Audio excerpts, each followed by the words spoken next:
Hi guys, it's Julia from Julia Isabel Art, and today I'm going to be painting this puppy.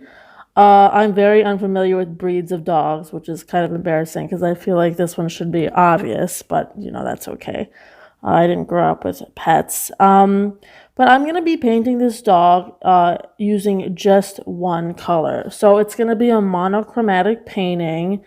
Monochromatic just means you're using one color. You can use different shades of one color, like different shades of blue, but it really should contain only one base color.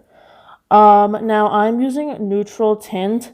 Neutral tint is like a purpley black. I believe it's a mixture. No, I know it's a mixture of black, purple, and blue.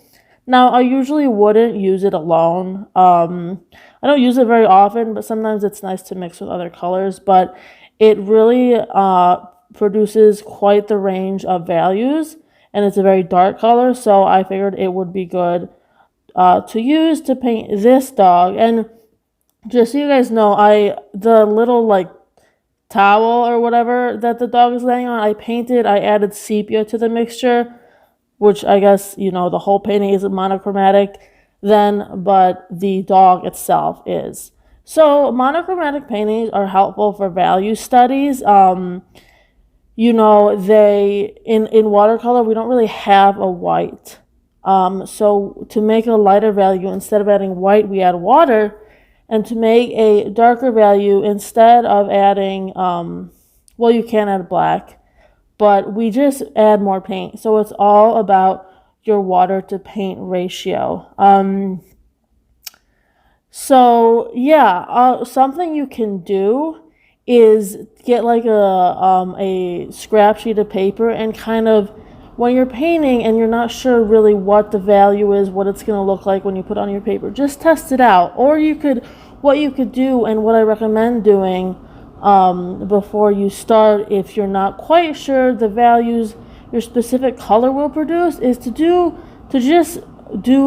get the lightest value you can from a color, and then get the darkest value you can from a color, and kind of get those values in between too, just so you kind of have an idea of how many values that specific paint that you're using can produce, because some colors will produce more values or a greater variety of values than others. So it's good to know beforehand how many values your color that you're using can make. So I just think monochromatic paintings really help you understand how to create values in watercolor. They really force you to practice creating contrast and not over relying on just different colors to create that contrast, right? It really helps you understand like how watercolor works. At least in my experience, it really helped me at the beginning.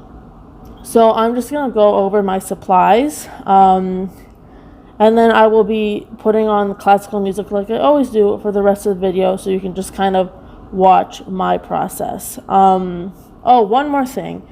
If you're using cotton paper, you can layer. Watercolor is so often all about layering, so you're adding the lighter values first. Remember that. In watercolor, we don't paint the light, we paint the dark, right? We go from light to dark. You can't go lighter, really, because you don't have white.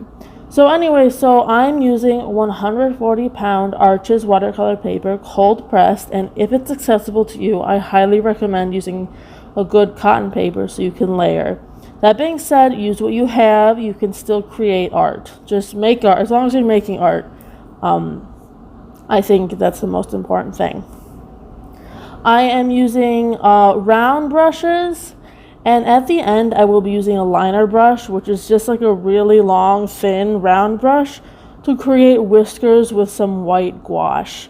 I like to use white gouache sometimes at the end when I'm painting animals to add those whiskers, because it's like a softer look than if you did it with thin lines of masking fluid.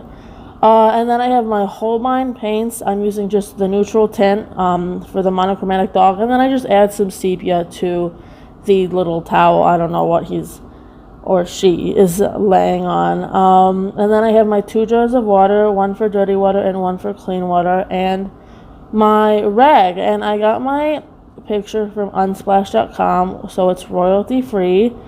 And yeah, I hope you guys enjoy the rest of the video. Let me know if you have any questions about monochromatic paintings or anything like that in the comments down below. And I'll see you next time. Thanks, guys. Bye.